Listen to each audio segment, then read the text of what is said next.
तरीके का उनका व्यवहार था। चेयरमैन साहिबा ने अपनी बात रखी, तो उनको वो कहने लगे कि में कोई बदलाव नहीं आया और उम्मीद करते हैं कि जो सरकार बेटी बचाओ बेटी पढ़ाओ का नारा दे रही है, कड़ी से कड़ी इन पे कार्रवाई होनी चाहिए। 3 बार खुद उन्हें फ़ोन करा, उन्होंने मेरा फ़ोन नहीं उठाया। खैर ये सब के सब भाजपा के लोग एक समुदाय के खिलाफ नफरत पैदा करने का काम कर रहे हैं।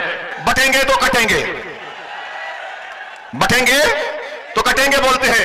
मैं योगी आदित्यनाथ को चैलेंज कर रहा हूं, क्या तुम याकूब मंसूरी को बुलाकर उसके सामने बोल सकोगे बटोगे तो कटोगे? बोलो योगी आदित्यनाथ, क्या तुम बोल सकोगे कि बटोगे कटोगे? याकूब मंसूरी को बोलो। क्या देश के प्रधानमंत्री याकूब मंसूरी को बुलाकर बोलेंगे एक है तो सेफ है? किसके लिए नारे लगाए जा रहे हैं? किसके खिलाफ जहर फैलाया जा रहा है बीजेपी की तरफ से? कटेंगे और कटेंगे का मतलब क्या है बताओ हमको। अरे बांग्लादेश में जो हुआ, तुम शेख हसीना को क्यों रखे भारत में बुलाकर? उसको भी भगा देते। कोई मुसलमान किसी बहन बेटी के बारे में बोल देता तो अब तक उसके घर पे बुलडोजर होता। एडवोकेट बल्द स्वर्गीय श्री पृथ्वी सिंह, इकरा हसन माननीय सांसद कहना, बल्द मरहूम मुनव्वर हसन साहब से निकाह कबूल फरमाता हूँ। वो भी कबूल करें, वो मुस्लिम धर्म अपनाए रखें, मेरे घर में नमाज पढ़ सकती हैं, मुझे कोई एतराज। दुनिया में जितनी खराब बात हो सके वो गंदी नालियाँ गंदा कीड़ा है। दोस्तों सलाम, नमस्ते, सत श्री अकाल। दोस्तों योगेंद्र राणा वो आदमी है जिसने इकरा हसन जी के ऊपर एक विवादित टिप्पणी की है और ऐसे आदमी को खुले में रहने का कोई हक नहीं है। इसके ऊपर जल्द से सजा होगा और इसे जेल भेजा जाए। मेरे दोस्तों, ये आदमी महिलाओं की बिल्कुल इज्जत नहीं करता। जो दोस्तों इस आदमी ने जो इकरा हसन जी के ऊपर, जो कि एक महिला है, उनके ऊपर टिप्पणी की है, ये महिलाओं की इज्जत पर हमला है। दोस्तों ऐसे आदमी को जल्द से सजा हो। इसी बात को देखकर बहुत सारे हिंदू भाई भी इकरा हसन जी के सपोर्ट में आ चुके हैं और ऐसे ही एक हिंदू भाई ने इकरा हसन जी के सपोर्ट में आकर जो इस आदमी को कहा है वो आपको सुनना बहुत जरूरी है, क्योंकि ये वीडियो सोशल मीडिया पर बहुत तेजी से वायरल है। मगर दोस्तों ये वीडियो दिखाने से पहले मेरी आपसे गुजारिश है, आज का मेरा ये वीडियो पूरा एंड तक जरूर। पहली बात, वो राजपूत नहीं है। अगर वो राजपूत का खून होता तो ये बात बोल ही नहीं सकता। किसी एक कुंवारी कन्या, एक बेटी, एक ऐसी बेटी जो करोड़ों करोड़ों लोगों के दिलों पर राज करती है, एक ऐसे घराने की बेटी जिस घराने के लोग, उनके बाबा सांसद रहे, उनके बाप चारों सदन में रहे, उनके भाई तीसरी बार विधायक हैं, आज वो एमपी हैं। आज वो बहुत ही नेक लड़की और बहुत ही होशियार बच्ची है। उसके लिए इस तरह की बातें करना जो उसने बोला है, मेरी समझ में तो राजपूत ही नहीं है। मुझे लगता है उसके खून में कोई कमी है। राजपूत ऐसी बात नहीं बोल सकता। और आज हमने बहुत सारे बयान सुने। हरियाणा से देवा ठाकुर जी का बयान था, साध्वी हैं, बहुत अच्छा बयान उन्होंने भी दिया है। और शेर सिंह राणा थाना भवन के पूर्व प्रमुख, उनका बयान काबिल तारीफ है। और इस देश के तमाम लोग, तमाम हिंदू, तमाम सिख, तमाम ईसाई ऐसे बयानों की सब निंदा करेंगे और करनी चाहिए और कर रहे हैं और आगे भी करेंगे। ये चीज़ें जो उसने बोली हैं ये किसी भी तरह बर्दाश्त के काबिल नहीं है और सरकार को अब तक उसे जेल में डालना चाहिए था। अगर यही तो प्रशासन को ये कार्रवाई करनी चाहिए। प्रशासन से मेरी मांग है कि इस पर कार्रवाई करें। और ऐसे जालिम लोग दरिंदे हैं, ये समाज के लिए कलंक हैं। ये अपने बहन बेटियों के लिए, अपने माँ बाप के लिए गाली दिलवा रहे हैं उनको भी, जिन्होंने इसे, जिस माँ ने दूध पिला होगा ये उसे भी गाली दिलवा रहे हैं, उसको भी कलंकित कर दिया दूध को उसके। ऐसे लोग जो हैं समाज के काबिल नहीं है। और करणी सेना के जो अध्यक्ष हैं और करणी सेना के तमाम लोग हैं, मेरी गुजारिश है कि वो इसे बाहर करें, वो इसे जेल भिजवाएं। ऐसे लोग नहीं चाहिए। वो लड़ें, किसी भी बात पर लड़ते हो अच्छी बात है, मुद्दे बहुत सारी दुनिया में हो सकते हैं, लेकिन किसी बहन बेटी के लिए इस तरह की बात करना ये किसी भी तरह की भी सभ्य समाज में न तो अच्छा है न से कोई अच्छा कह सकता। बात की जाए राजपूत समाज की, एक इतिहास रहा है बहन बेटियों की इज्जत के लिए उनका, तो उसको लेकर कहीं ना कहीं जो राजपूत समाज है उसको भी कहीं ना कहीं ठेस पहुंची है। बिल्कुल पहुंची है, बिल्कुल पहुंची है। राजपूत समाज जो है इतिहास है, उन्होंने तो बहन बेटियों की रक्षा के लिए अपने प्राणों की आहुति दी, बलिदान दे दिए, कुर्बानियाँ दी हैं। राजपूतों की गाथाएं बहुत सारी हैं, ऐसा नहीं कि और राजपूत ही नहीं, कोई भी हिंदुस्तानी, वो गुज्जर है, वो जाट है, वो सिख है, ईसाई है, किसी भी बिरादरी से हो, इस तरह की घिनौनी बात, इस तरह का तुच्छ बयान कोई नहीं दे सकता। एक सस्ती लोकप्रियता पाने के लिए, अपने आप को ये दर्शाने के लिए मैं कहीं हूँ, ऐसा बयान देना, ऐसे नाम का सहारा लेकर बयान देना, ये कभी बर्दाश्त के काबिल नहीं है और किसी हाल में नहीं हो सकता। बात की जाए अगर उनकी, अभी तक की उनकी तरफ से कोई माफ़ीनामा जारी नहीं हो पाया है, काफ़ी लंबा टाइम गुजर चुका है, तकरीबन 36 घंटे के आसपास इस मामले को हो चुके हैं, लेकिन अभी तक की उनकी तरफ से कोई माफ़ी या कोई इस तरीके का बयान नहीं आया है, बल्कि और ज़्यादा उनकी कोशिश है कि और ज़्यादा वो अपने आप बात में खड़ा उतरे। देखिए, अगर करणी सेना के लोग उसका बाइकाट करें, जैसे बाइकाट होगा वैसे रोएगा, गिड़गिड़ाएगा, भीख मांगता फिरेगा, माफ़ी भी मांगेगा और लोगों से इस बयान के लिए बहुत बहुत माफ़ी मांगेगा। और उन्हें चाहिए, उन्होंने ये बयान सुना है, उन्हें चाहिए कि इसको निकालना चाहिए तुरंत। और सरकार से अपील है कि ऐसे लोगों को गिरफ्तार करें। बात की जाए इकरा हसन की, कुछ दिन पहले एक एडीएम साहब थे जो उन्होंने भी उनके साथ में कुछ इस तरह का व्यवहार किया था जिसकी चर्चाएं चली थी, उसको लेकर क्या सोचते हैं आप लोग?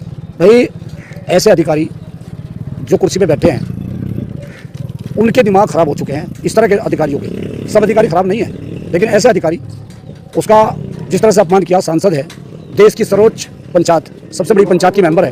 एडीएम प्रशासन के मामले में कई सारे नेताओं का भी बयान आया है और खुद जो मुजफ्फरनगर सांसद हैं हरिंदर मलिक जी, वो बोल रहे हैं सड़क से लेकर संसद तक उसकी लड़ाई लड़ेंगे। देखो, वो उसके बारे में जितने भी लोग सामने आके बोल रहे हैं, बोलना भी चाहिए, क्योंकि एडीएम है, प्रशासनिक अधिकारी है, और एक सांसद जो देश की सर्वोच्च पंचायत उसकी मेंबर है, और वो आपके पास काम के लिए, क्योंकि लोगों के काम है। ये लोग अपने काम के लिए तो जाते नहीं, जनता के काम है, जनता के काम के लिए गई, और आप भी जनता के लिए बैठे हैं वहाँ, तो आपको बात सुननी चाहिए।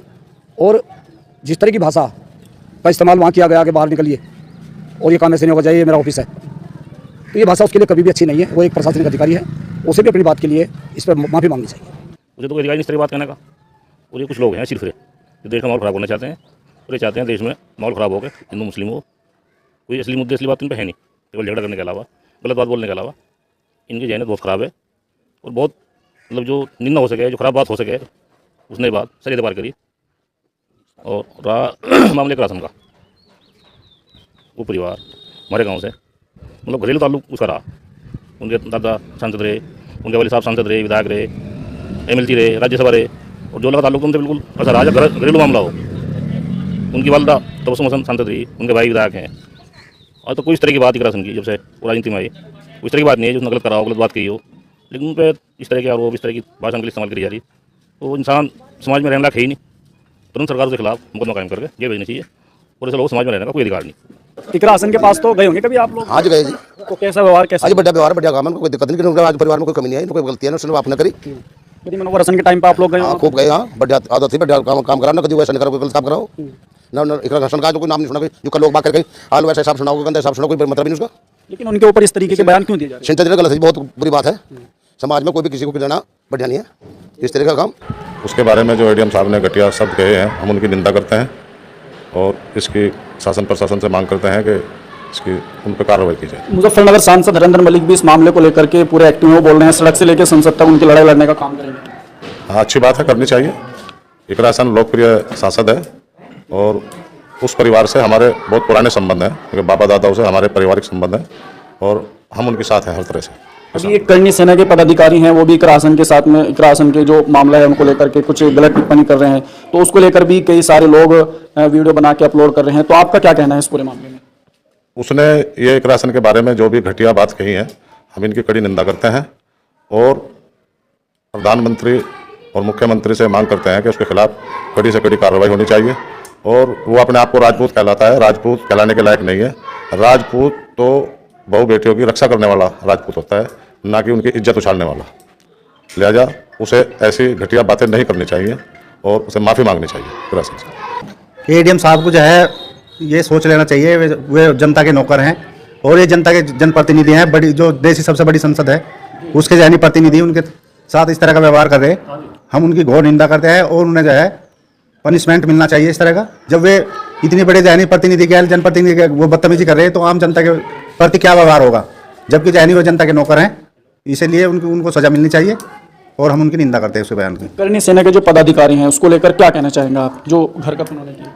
करनी सेना के जो उपाध्यक्ष हैं, उन्होंने बहुत ही घटिया बात कही है, उनकी बच्ची के समान है इकरा हसन जी। और आज लोग भी जितने आप उनके बयान निकाल के देख लो, कोई भी उनका बयान ऐसा नहीं है, कोई भी उन पर टीका टिप्पणी कर दे। इकरा हसन जी इतनी नपे तुले बयान देती है, हर बिरादरी, हर उसमें उनका सम्मान है, सब बिरादरियाँ चाहे उन्हें संसद बनाई है। उस नालायक आदमी को ऐसी घटिया हरकत नहीं करनी चाहिए थी। मेरी तो चाहे समाज से गुजारिश है कि ऐसे का बहिष्कार करे, और जो भी सुन रहा है हिंदू मुसलमान, वो सब उसकी निंदा कर रहा है, हम भी सभी उसकी निंदा करते हैं, और उसे चाहे सरकार से मांगे उसके खिलाफ सख्त कार्रवाई हो। सबसे पहले आप इकरा हसन के बारे में क्या कहना चाहेंगे, किस तरीके की वो? इकरा हसन जी हमारी कैराना से सांसद है, और नवयुवक सांसद है, और विकास कार्य और लोगों की जन समस्याएं सुनने में मैं मानता हूं कि पश्चिम उत्तर प्रदेश में उनका प्रथम स्थान है। जो एडीएम वित्त ने उनके साथ जो दुर्व्यवहार किया है, एडीएम वित्त को बर्खास्त कर देना चाहिए शासन द्वारा, और उनके खिलाफ सख्त से सख्त कार्रवाई करके उन्हें उनके पद से मुक्त कर देना चाहिए। क्योंकि अगर ऐसे अधिकारी जनता के बीच रहेंगे तो ये एक गलत संदेश जाएगा। उन्होंने तो प्रदेश की सरकार को एक बदनामी के कगार पर लाके खड़ा कर दिया। लेकिन जो एडीएम साहब बोल रहे हैं ऐसा तो कुछ हुआ ही नहीं, वो बेबुनियाद इल्जाम लगा रहे हैं हमारे ऊपर, जबकि उन्होंने 2-3 घंटे लेट करा सांसद जी को, और जो उनके साथ में जो वहाँ की नगर पंचायत अध्यक्षा थी, तो उनके साथ भी उन्होंने उससे पहले भी दुर्व्यवहार कर चुके थे, लेकिन सांसद जी के जाने के बाद तो उन्हें उनका सम्मान करना चाहिए था। जो उनकी मांगे थी या उनका जो काम था वो अच्छी तरीके से उसका निस्तारण करना चाहिए था। वे झूठ बोल रहे हैं, उनके खिलाफ सख्त से सख्त कार्रवाई होनी चाहिए। करनी सेना के जो पदाधिकारी हैं वो शादी तक की बात कर रहे हैं राशन से। करनी सेना के जो उपाध्यक्ष हैं उनकी तो सबसे ज्यादा मैं निंदा करता हूं। ऐसे व्यक्ति को तो राजस्थान सरकार को गिरफ्तार कर ऐसे व्यक्ति को तो गिरफ्तारी करनी चाहिए और उसके खिलाफ सख्त से सख्त कार्रवाई करनी चाहिए। अगर वो निकाह करने की तमन्ना रखता है तो अपने परिवार में देखे वो निकाह। जी हाँ दोस्तों, आपने देखा जैसे कि योगेंद्र राणा ने इकरा हसन जी पर भद्दी टिप्पणी की थी दोस्तों। इसके विरोध में काफ़ी लोग खड़े हो चुके हैं। अब इसे जेल के अंदर जाना होगा। इस पर FIR भी हो चुकी है दोस्तों। तो इस वीडियो को लेकर आपकी क्या राय है, अपनी राय कमेंट बॉक्स में ज़रूर रखें। मिलते हैं दोस्तों एक नई वीडियो के साथ। अपना ख्याल रखें। अगर चैनल पर आप न्यू आए हैं तो चैनल को सब्सक्राइब करें ताकि हर वीडियो आपको टाइम पर मिलती रहे।